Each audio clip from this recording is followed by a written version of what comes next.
Bienvenidos a un nuevo capítulo de nuestro programa Más Conocimiento de Campus TV, la televisión digital de la región del Maule. Hoy conversaremos con el profesor Alejandro del Pozo, profesor titular de la Universidad de Talca en la Facultad de Ciencias Agrarias. Él es doctor en Fisiología Vegetal en Reading University, Inglaterra. Acompáñenos a conversar con Alejandro.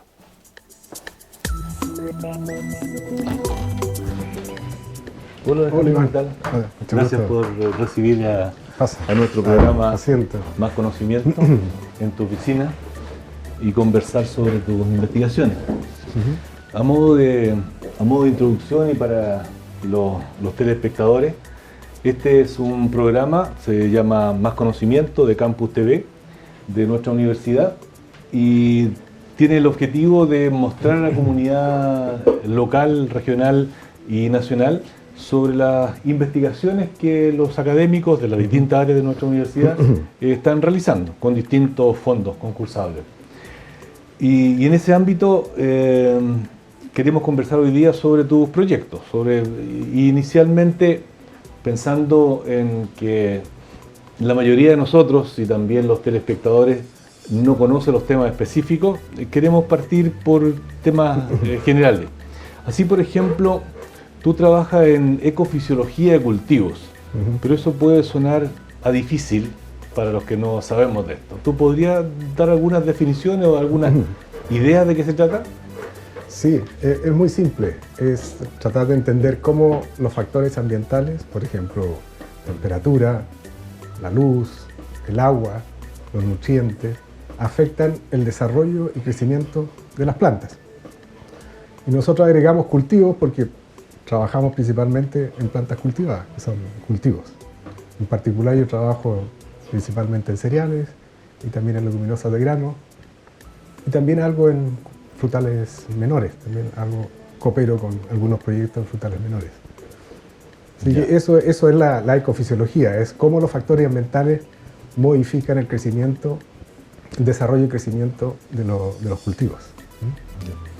Ahora, ¿por qué se habla de clima mediterráneo, ambiente mediterráneo, ecosistema mediterráneo en Chile?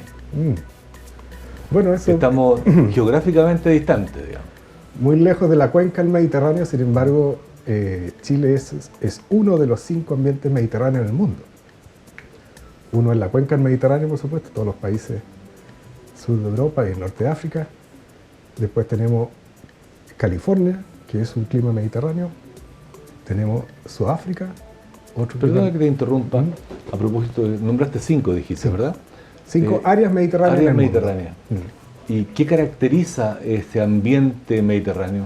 Bueno, todas estas 5 áreas se caracterizan por tener veranos secos, prolongados, tienen después un otoño que comienza la lluvia, un invierno que es lluvioso y con temperaturas más bajas, no demasiado bajas, y después una primavera que es más húmeda, con temperaturas más templadas, donde hay un activo crecimiento de las plantas. O sea, las 4 estaciones bien 4 separadas. estaciones muy bien marcadas, diferenciadas. muy marcadas, muy marcadas. Ya. Entonces, Chile tenemos un área de aproximadamente 1000 kilómetros de clima mediterráneo, que parte desde aproximadamente La Serena hasta cerca de Concepción.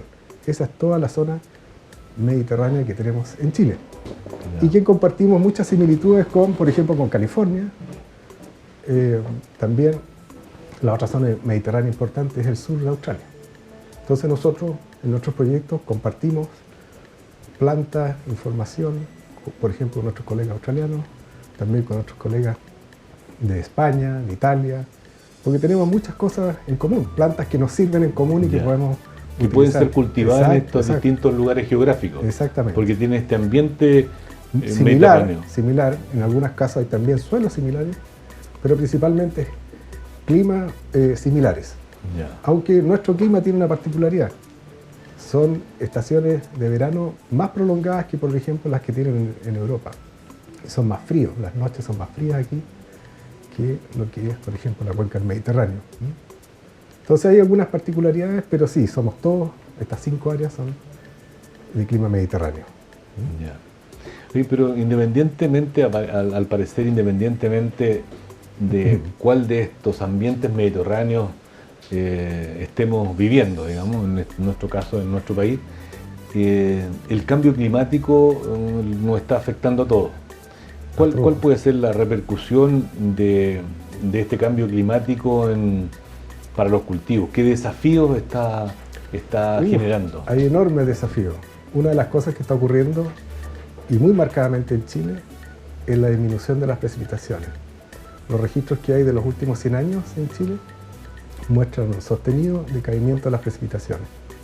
También muestran un sostenido incremento de las temperaturas. Por ejemplo, este es un trabajo que se publicó no hace mucho de un centro de cambio climático que hay en la Universidad de Chile, donde muestran los incrementos de temperaturas de las tendencias en varios puntos de Chile y también en Mendoza, en el lado argentino.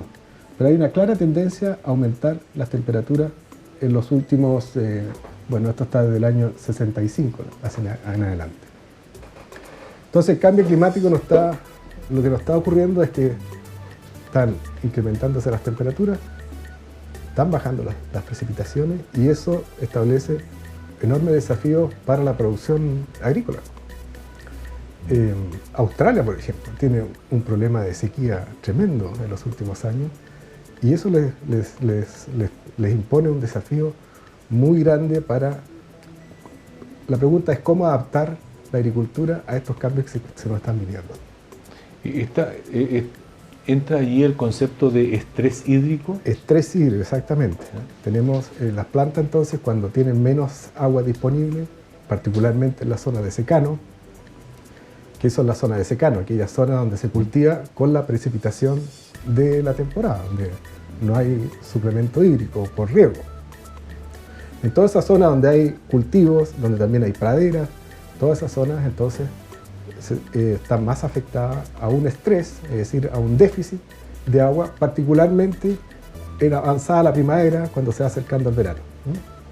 Entonces eso hace que las producciones sean menores, porque las plantas, cuando justo tienen que empezar a crecer el grano, por ejemplo, en el trigo o la cebada, disminuye la cantidad de agua en el suelo, por lo tanto se estresan y producen menos. ¿Y de qué manera las investigaciones en fisiología vegetal pueden ayudar a, puedo decir, en términos generales, a mejorar la producción, la calidad del fruto en situaciones como las que estamos empezando a vivir? Bueno, en eso es lo que hemos estado trabajando con nuestro grupo hace ya como 10 años, llevamos en esto. Comenzamos en cebada, seguimos en trigo, y lo que estamos buscando es si hay variabilidad fenotípica en cuanto a la respuesta a la tolerancia al estrés. Eso significa si hay plantas que bajo condiciones de estrés producen más que otras. Y efectivamente hemos encontrado tanto en cebada como en trigo que hay esa variabilidad y que la cual nosotros podemos explotarla. Es decir, podemos seleccionar aquellos genotipos que son más productivos bajo condiciones de secano. Esa situación es sin transgénico, es de una selectividad... Esto es solamente genotipos sin ningún tipo de transgénico. Okay. Este es el problema que tenemos los secanos. Por ejemplo, el rendimiento de grano en una zona de secano aquí típica de Chile, que es Cauquenes.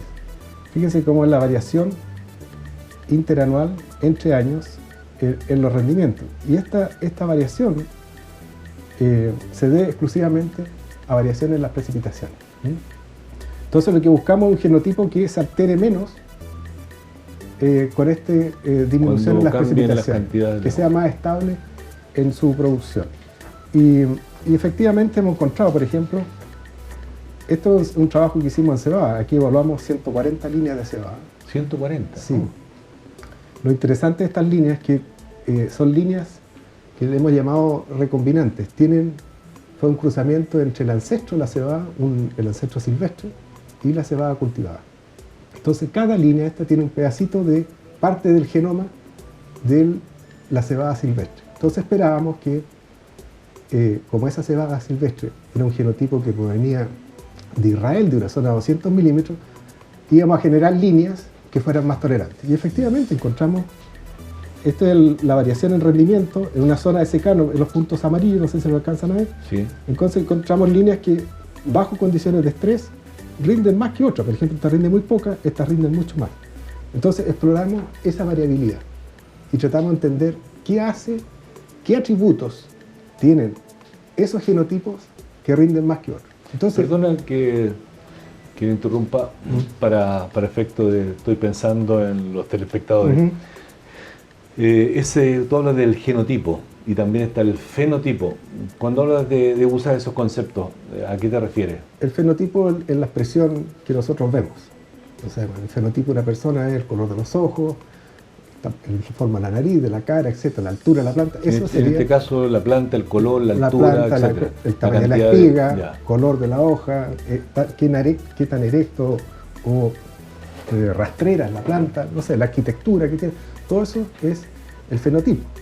Y el genotipo son los genes que hay detrás de todas esas que hacen que al momento de expresarse generen una planta de determinadas características. Eso sería el genotipo. El genotipo. Para eso tenemos que estudiar los genes. Tenemos que estudiar el ADN, la expresión de esos genes, que también lo hacemos. Nosotros tratamos de combinar toda la parte genética y del genoma también con la parte fenotípica. Hay estas plantaciones que son, voy a llamarle experimentales, Sí, ¿dónde las realizan ustedes? Nosotros trabajamos principalmente en dos ambientes, uno que es secano, Cauquenes, que está aquí a 100 kilómetros hacia Cordillera de la Costa, y trabajamos en un centro de línea que es en Chillán, donde tenemos condiciones de riego y condiciones óptimas de crecimiento. Entonces comparamos secano los mismos genotipos, exactamente, cómo se comportan bajo condiciones de secano y bajo condiciones óptimas de disponibilidad hídrica. Lo que buscamos, no sé si les puedo mostrar. Sí, por favor. ¿Cuál es nuestro genotipo ideal? ¿No es cierto?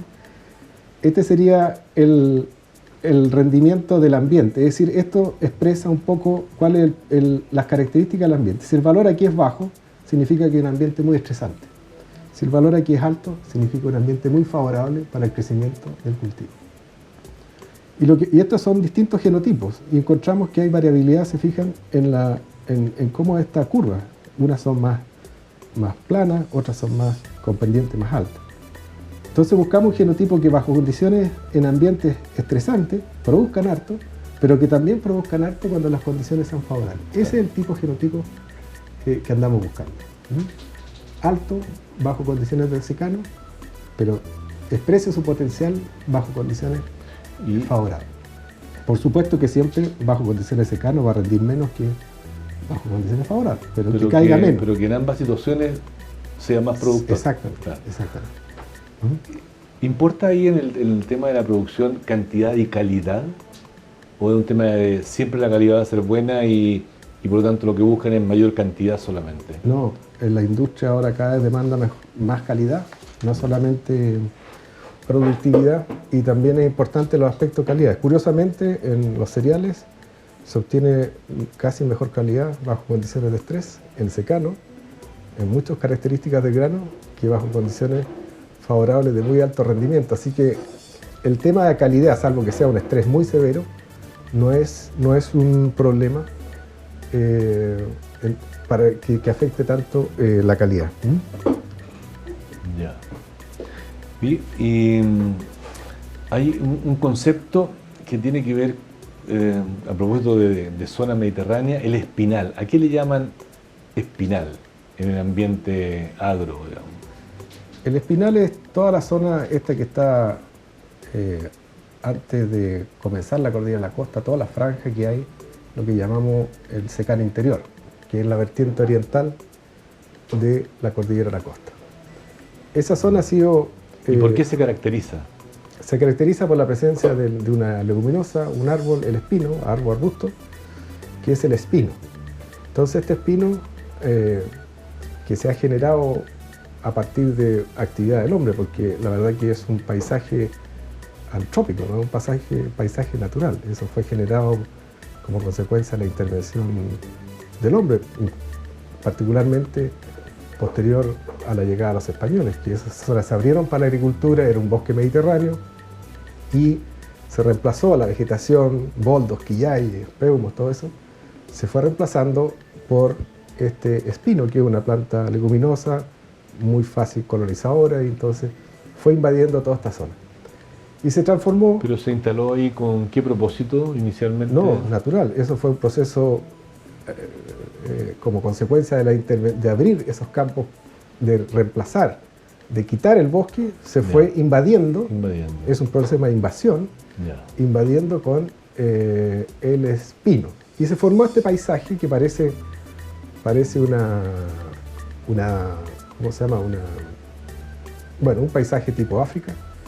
Pero la verdad que... Tipo sabana. Sabana, pero lo tenemos aquí en Chile, con árboles dispersos y una vegetación herbácea que son pastizales. Y esos pastizales se usan para la producción animal, y el árbol también cumple un rol aquí, la acacia, porque una leguminosa fija, las leguminosas fijan nitrógeno atmosférico y lo incorporan al suelo. Entonces, el sistema ahí se enriquece un poco con las leguminosas que están aportando nitrógeno al sistema. Y un sistema bastante sostenible, si es que se maneja. ¿Y tú bien. consideras que eso se debe mantener o tratar de eliminar? Bueno, está un poco protegido en el papel, por lo menos, por parte de CONAF. Si hay que hacer reemplazo, hay que solicitar permiso, pero está muy amenazado. El espinal yo creo que presta varios servicios, lo que se llaman ecosistémicos, es decir, es lugar donde habitan aves, es un lugar que sirve para hacer una actividad que se llama silvopastoral, donde se combina la producción animal con ciertos usos del árbol, en este caso, que sería el espino, que se usa para carbón y para otros usos.